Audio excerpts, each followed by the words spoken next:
Dr. Robert Montgomery is a surgeon who gained international attention for 10 kidney transplants in a single day. All told, he has performed over 2,000 kidney transplant surgeries. In the spring of 2022, shortly after Russia's invasion of Ukraine, he decided to help patients there. I didn't think it was enough to be sympathetic or to talk about it, but this was one of those things that required direct involvement. With the help of a Polish colleague, Montgomery met online with Ukrainian transplant surgeons who suggested he travel to Ukraine to help perform surgeries. He did not hesitate. When we got to Lviv, all the lights were out. The next morning, we had two transplants that were scheduled, so we, slept for a few hours and then got going. Ukrainian transplant surgeon Ihor Humenny, the doctor who initially invited Montgomery to come to Ukraine, asked Montgomery if he was afraid to be in a war zone. And I remembered his answer very well. He said, I had heart transplant surgery myself, right? And ever since I got a new heart, I realized I got extra time to live. And I want to use this time helping people who need it.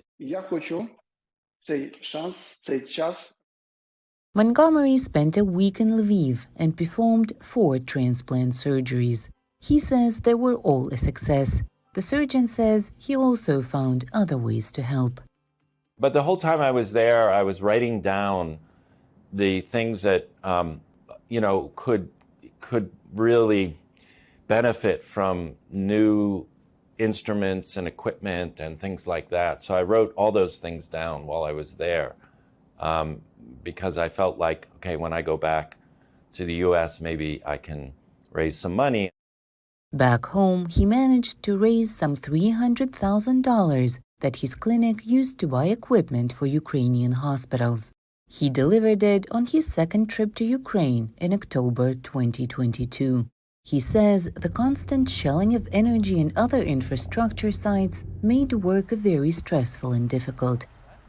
The lights go off, the generators have to come on, there's that terrible couple of, switch over, when everything goes black and the ventilators stop and the, EKG machines stop. It's terrible. I mean, to be working under those circumstances. Now Montgomery is preparing for his third trip to Ukraine with the goal of helping Ukrainians who need prosthetics and psychological treatment. He is also raising money for joint projects between his hospital in New York and the Nizlamny Rehabilitation Center in Lviv. For Irina Salomka in New York, Anna Rice, VOA News.